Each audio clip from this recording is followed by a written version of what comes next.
블레셋 사람들이 그들의 군대를 모으고 싸우고자 하여 유다에 속한 소고에 모여 소고와 아세가 사이에 에베스담밈에 진침해 사울과 이스라엘 사람들이 모여서 엘라 골짜기에 진치고 블레셋 사람들을 대하여 전열을 벌였으니 블레셋 사람들은 이쪽 산에 섰고 이스라엘은 저쪽 산에 섰고 그 사이에는 골짜기가 있었더라. 블레셋 사람들의 진영에서 싸움을 도두는 자가 왔는데 그의 이름은 골리앗이요 가드 사람이라.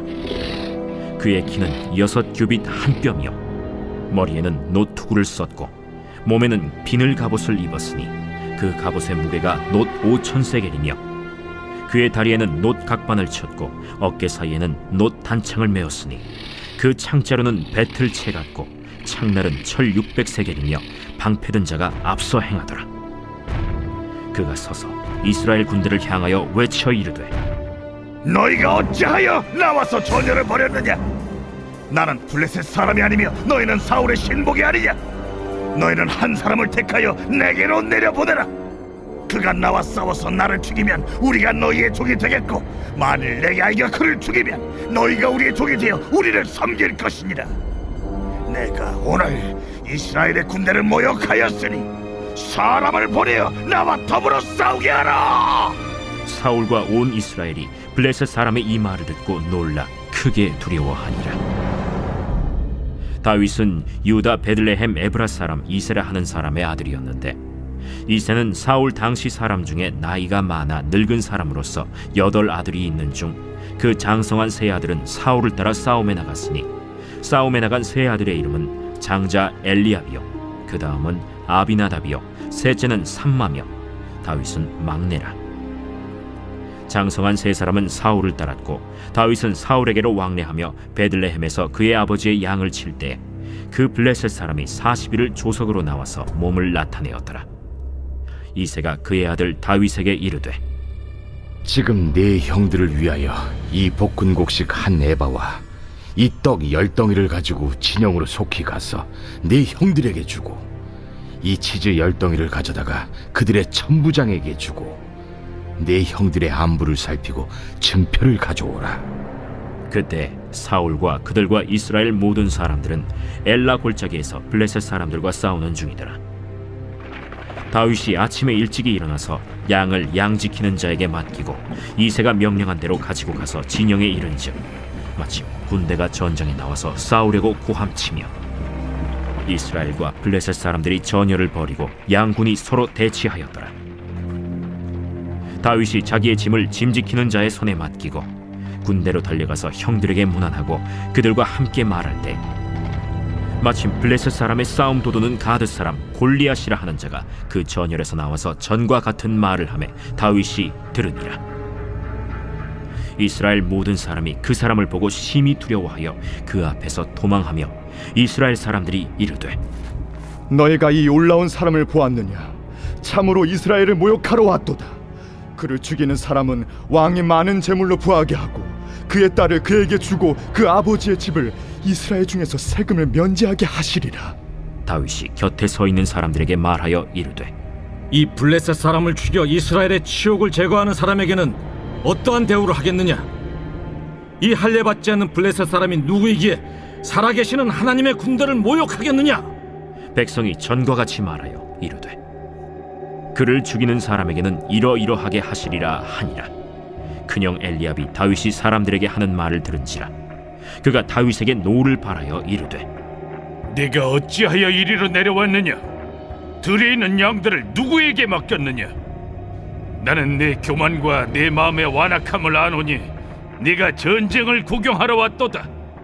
내가 무엇을 하였나이까? 어찌 이유가 없으리까? 하고 돌아서서 다른 사람을 향하여 전과 같이 말하매 백성이 전과 같이 대답하니라. 오늘 새벽에도 주며 보좌 앞으로 나오신 성도들에게 하나님의 은혜와 평강이 함께 하시기를 축원드립니다. 오늘 사무엘상 17장 상반부 함께 살펴보겠습니다. 사무엘서는 다윗에 대한 이야기입니다. 그의 등장과 그의 죽음까지를 언급해주고 있습니다. 다윗이 등장하였을 때는 이스라엘은 암흑 속에 있었습니다. 다윗의 등장은 암흑 속에 한 줄기 빛과 같은 존재였습니다. 암울한 현실 속에서 이스라엘의 장로들은 이스라엘 왕을 사무엘에게 요구하였습니다. 하나님이 이스라엘 왕이지만 눈에 보이는 왕으로 나라를 부강하게 만들고 싶었던 그들의 욕망이었습니다. 하나님은 왕을 세워 신앙적 모범자로 세우길 원하셨습니다. 하나님께서는 사울 왕을 그 첫 왕으로 세워주시고 이스라엘의 신앙적 모범을 보이길 원하셨는데요. 하지만 사울은 하나님을 조종하는 율법주의를 따르게 됩니다. 또한 아말렉을 진멸하는 하나님의 명령에 불순종하며 그는 하나님께 버림받게 됩니다. 하나님은 사울을 대신하여 다윗을 세워주시고요. 다윗을 세우기 위해 사무엘에게 이새의 집에 찾아가 제사를 지내며 한 명 한 명 지목하여 왕을 세우도록 하였습니다. 사무엘은 장자 엘리압을 보고 마음에 들어하였지만 하나님은 외모를 취하지 아니하시고 그 중심을 보신다 이야기하며 다윗 그 막내 가장 작은 자에게 기름 붓도록 하였습니다. 기름을 붓자 하나님의 영이 다윗에게 임하여지고 반면에 사울에게서는 하나님의 영이 떠나고 악령이 임하게 되지요. 심각한 정신분열로 고통당하는 사울이 음악치료사로 등극하는 이 다윗과 함께 이제 만나게 됩니다. 이제 이렇게 다윗과 사울이 동시에 등장하면서 이제 사울은 점점 사라져가고 다윗이 점점 두각을 나타내는 그 첫 번째 장면이 오늘 사무엘상 17장입니다. 오늘 사무엘상 17장은 블레셋이 다시 전쟁을 일으키는 장면으로 시작을 합니다. 사울이 왕이 된 이후에 암몬과의 전쟁이 있었죠. 여기서 대승을 하고 그 여세를 몰아 늘 골칫거리였던 블레셋과 전쟁을 하려고 하였습니다. 그게 3,000명의 상비군이 있었는데요. 하지만 그가 블레셋과의 전쟁을 하려 하는 때에 제사를 지내고 전쟁을 하려 하였습니다. 사무엘을 불러와 하나님을 감동시켜 그 전쟁에서 승리코자 하였던 것이죠. 블레셋과의 전쟁은 결코 만만치 않았습니다. 그들은 철기 문화를 가지고 있었고 당시 이스라엘에게는 철로 된 칼이 두 자루가 있었습니다. 한 자루는 사울이 갖고 있었고 한 자루는 그의 아들 요나단이 가지고 있었습니다. 철기 문화를 가진 종족과 청동기 문화를 가지고 있는 종족의 전투는 그 결과는 너무나 뻔한 것이죠. 그래서 그 어느 때보다도 하나님의 도우심이 필요했습니다.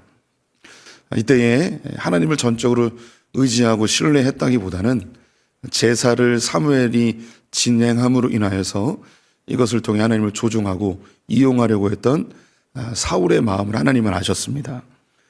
그래서 사무엘이 늦게 도착하게 하셨고 조급해진 사울은 스스로 제사를 지내며 하나님께 버림받는 안타까운 상황이 되어져 버렸죠.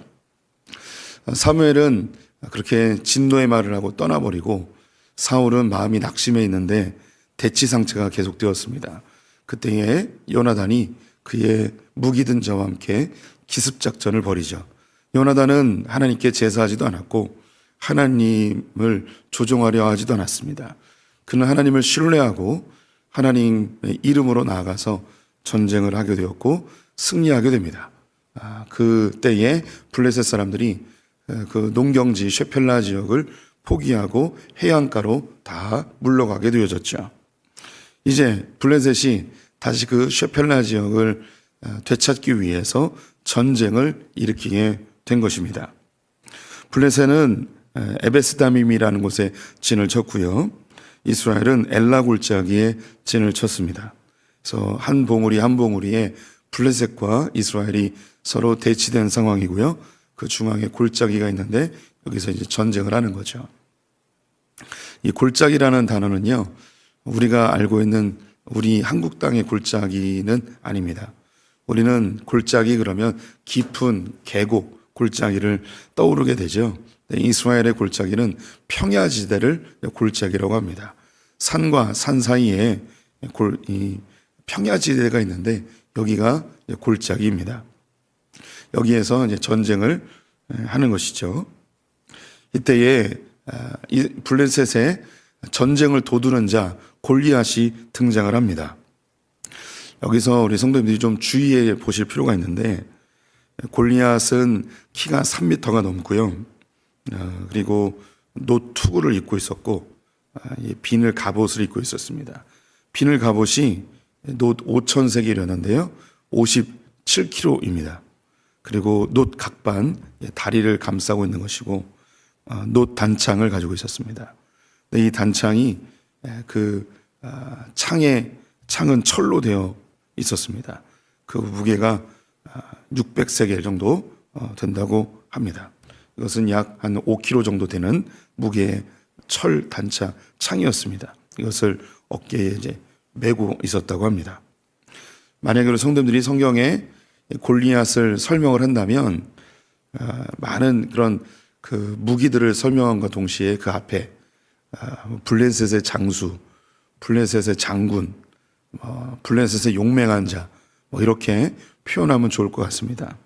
그런데 오늘 성경은 싸움을 도두는 자라고 되어 있습니다. 싸움을 도두는 자, 성도님들이 어떻게 느껴지시나요? 백성들에게, 이 블레셋 군대에게 사기를 북돋우는 거죠. 이 사람이 그렇게 대단한 장수는 아닙니다. 이 사람이 있음으로 인해서 블레셋 사람들이 사기가 올라가는 거죠. 야, 우리에게 저런 어마어마한 군사가 있어 하면서 큰 격려를 받는 거죠. 야, 저놈은 아무도 못 당해. 실제로 전쟁을 하게 되면 그가 가지고 있는 배틀체와 같은 창으로 몇 번 휘두르면 아마 대여섯 명, 열댓 명은 한 번에 나가 떨어질 겁니다. 하지만 그는 장수는 아닙니다. 장군도 아닙니다. 지휘관도 아니고요. 그냥 싸움을 도두는 자입니다. 이 골리앗이 그렇게 그 싸움을 잘하고 대단한 존재였다면 이 골리앗을 예전부터 계속 활용을 했겠죠. 그런데 예전에 블레셋과 이스라엘의 전쟁 속에서 이 거인 족속인 블레셋이 한 번도 등장하지 않습니다. 여기에 등장하는 이유, 우리가 천국 가서 확인을 해봐야 될 필요는 있는데요. 제가 성경을 쭉 보면서 제가 느끼는 바는 블레셋이 다급하여졌습니다. 한번 엄청나게 졌죠. 요나단과 사울의 군대에게 그들이 차지했던 쉐펠라 지역을 다 빼앗겨 버렸습니다. 그래서 이놈들을 다시 정복해야 되는데 어떻게 정복하면 좋을까? 그 지휘관들이 생각해낸 거예요. 우리 동네 이 가드에 가면은 아주 키 큰 그런 거인이 있는데 이놈을 데려와서 그 앞에 세워놓고 사람들이 겁을 주면 이놈들이 간담이 서늘해져서 사기가 저하될 것이다. 이런 작전을 쓴 것 같습니다. 저는 이 골리앗이 대단히 싸움을 잘하는 그런 사람이 아니고 성경 그대로 그냥 싸움을 도두는 자, 블레셋에 사기를 올리는 자 정도로 보면 좋을 것 같습니다. 왜 이것을 성경은 이렇게 강조하고 있는가? 성경은 이놈이 별것 아니라고 우리에게 소개해주고 있는 거예요. 그런데 이 눈에 보이는 거대한 3m의 장수를 보고 이스라엘은 벌벌 떨고 있습니다.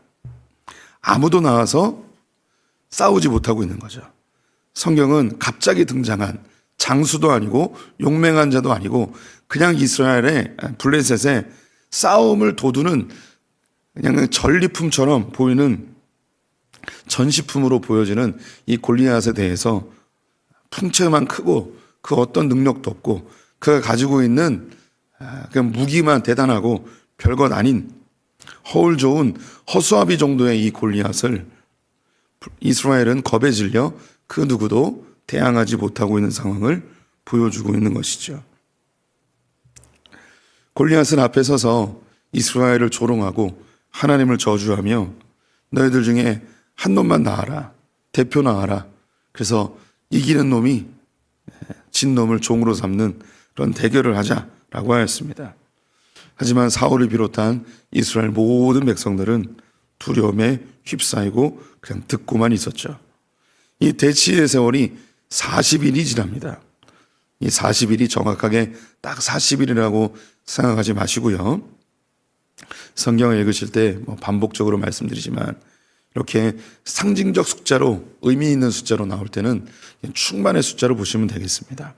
7, 40, 100, 10 이런 숫자가 나오면 충분히 갈 때까지 갔구나. 아주 오랫동안 이 대치의 상황이 이루어지고 있구나. 이제 무엇인가 일어날 때가 되었다. 40일이 그런 의미입니다.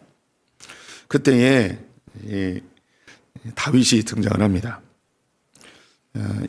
다윗은 이미 사울의 음악 치료사로 사울과 이새의 집을 자기의 고향을 오고 가면서 때로는 음악 치료사를 하고 때로는 양치기를 하면서 시간을 보내고 있었습니다. 그때에 왕에게 갈 수 있는 그런 조건이 된 그의 아들 다윗에게 그의 아버지가 형들이 궁금하여서 형들의 안부를 묻고자 도시락을 싸가지고 보내죠. 거기에 천부장에게 치즈 10덩이도 주면서 자기 아들들 좀 잘 좀 봐달라고 뇌물까지 챙겨줍니다. 그리고 안부를 살피고 증표를 가져오라고 합니다. 18절에 보니 그 뒤에 후반부에 내 형들의 안부를 살피고 증표를 가져오라. 이 이새가 그의 아들 다윗을 보는 그 시각을 나타내주고 있습니다. 그냥 안부를 살피고 오라고 그러면 되는데 증표를 가지고 오라고 하죠. 왜 그랬을까요? 다윗을 신뢰하지 않는 거예요. 그가 무슨 꿈꾸기를 벌일 수 있고 안 갔다 오고 그냥 갔다 왔다고 거짓말할 수도 있고 이새가 다윗을 보는 그의 관점, 그의 신뢰도를 그대로 보여주고 있습니다. 뒤에 그의 큰형인 엘리압도 다윗을 전혀 신뢰하지 않습니다. 성경은 다윗이 어떤 삶을 살았는지 보여주고 있지 않지만 그냥 형이나 아버지가 다윗을 그냥 신뢰하지 않았다라고 보기는 좀 어려울 것 같습니다. 그의 태도가 그렇게 어른들의 눈에 보기에는 이렇게 흡족하지 않은 삶을 살지 않았을까 그런 추측도 해볼 수 있을 것 같습니다. 다윗이 형들에게 갔습니다. 자기의 짐을 맡기고 형들을 찾아서 전장으로 갔는데 그때에 골리앗이 하는 이야기를 듣고 또 이스라엘의 군사들이 하는 이야기를 듣게 됩니다.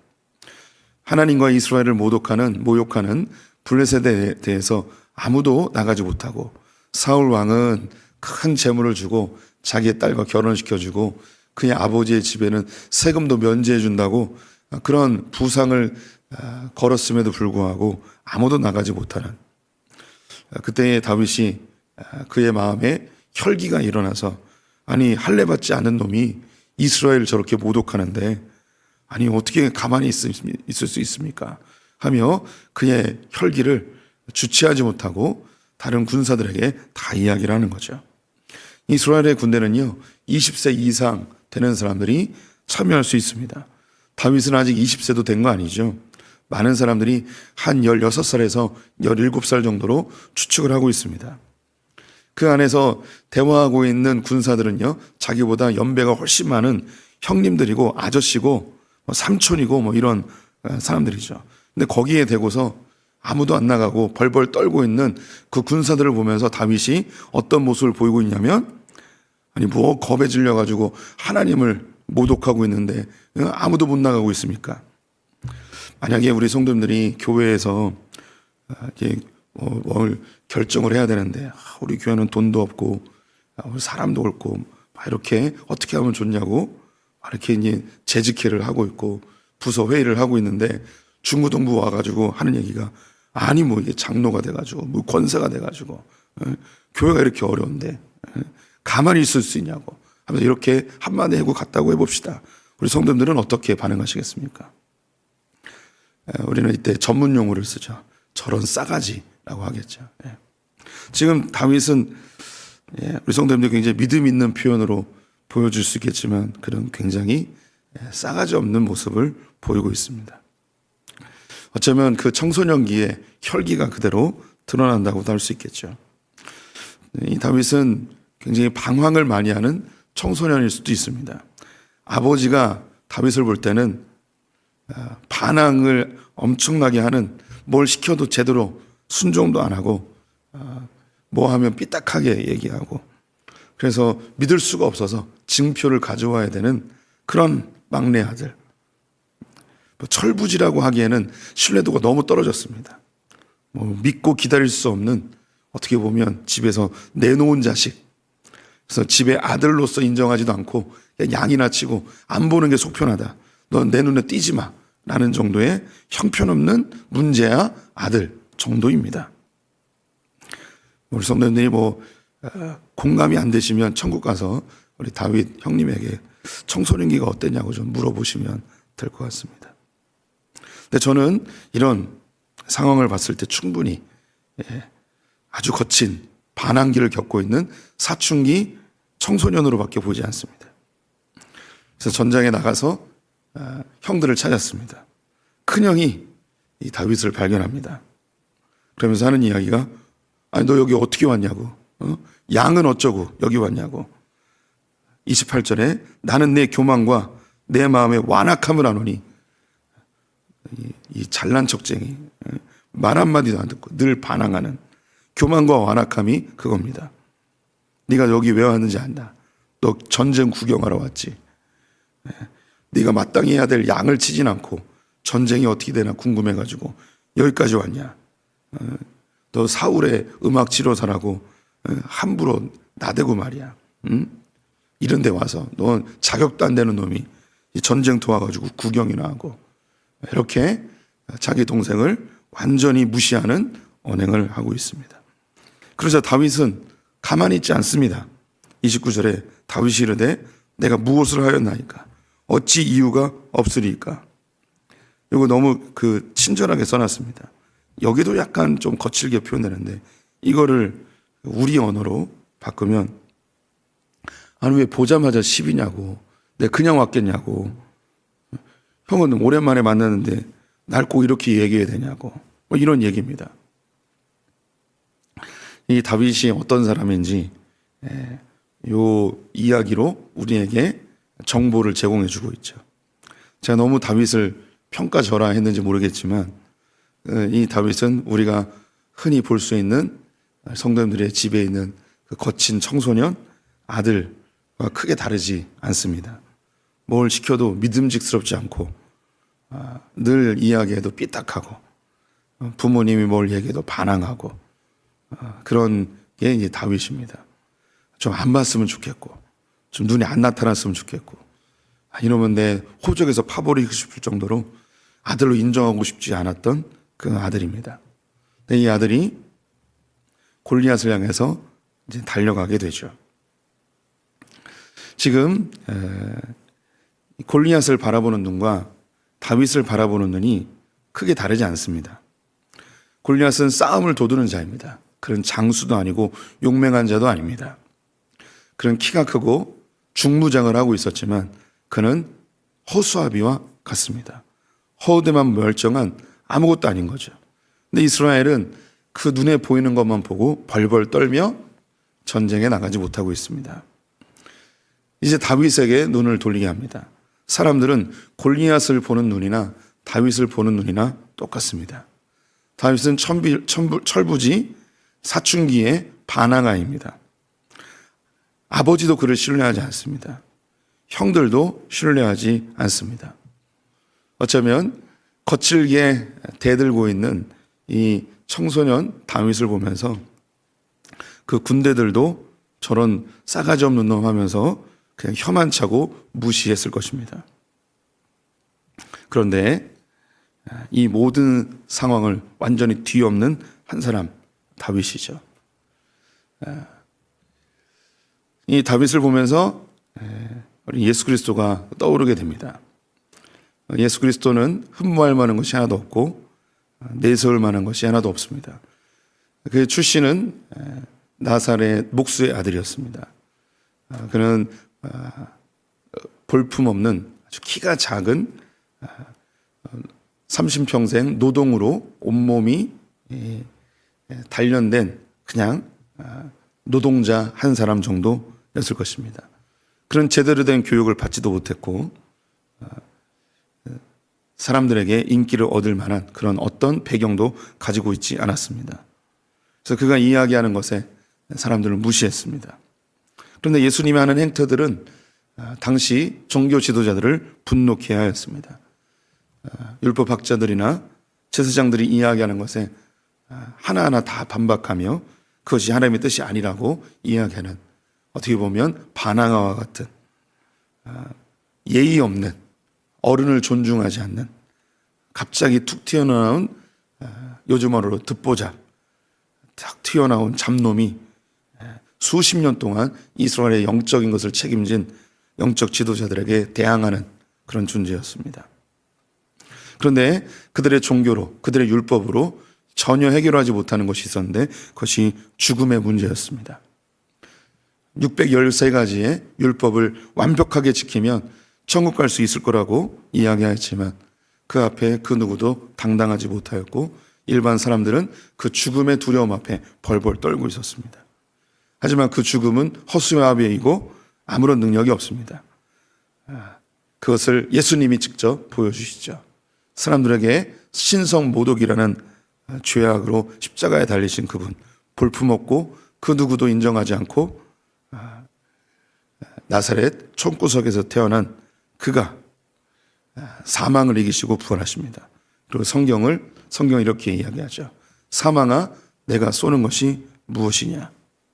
지금 이 골리앗은 우리 성도님들의 삶에 가장 두려워하는 그것입니다.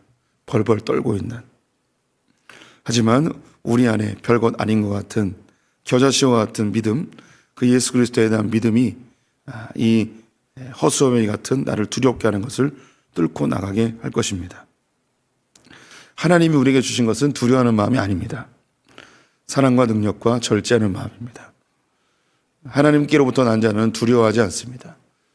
두려움이 있는 자에게는 형벌이 따른다고 이야기합니다. 우리 성도님들을 두렵게 하는 것이 무엇입니까? 때로는 별것 아닌 것처럼 보여지는 내 스스로도 나를 무시해버리는 그 자그마한 믿음이 골리앗 같은 거대한 두려움을 이겨낼 수 있을 것입니다. 아니, 성도님들 각자가 다 다윗과 같습니다. 거칠고 사람들에게 인정받지 못하고 부족하기 짝이 없는 우리들이지만 하나님에 대한 믿음이 그 두려움을 능히 이길 줄 믿습니다. 믿음으로 승리하는 분들 되시기를 축원드립니다. 기도하겠습니다. 하나님, 우리 모두는 각자 자기가 가지고 있는 골리앗과 같은 두려움이 있습니다. 도저히 해결할 수 없을 것 같고 도저히 피할 수 없을 것 같은, 그래서 늘 그 앞에 서면 무너지고 또 무너지는 우리의 골리앗이 있습니다. 하지만 주님은 선포하십니다. 그 골리앗은 전쟁을 도두는 용사도 아니고 장수도 아닌 허수아비일 뿐이라고, 하나님 예수 그리스도께서 그 모든 두려움의 결정체인 사망을 이기신 것처럼 우리가 주님을 믿는 그 믿음으로 우리의 두려움을 이겨내는 자들 되게 하여 주시옵소서. 아무것도 염려하지 말고 모든 일에 기도와 간구로 아뢰는 자들 되게 하시고, 두려움을 주님께 내어 던지고 담대하게 오늘 하루를 승리하게 하여 주시옵소서. 예수님의 이름으로 기도드렸습니다. 아멘.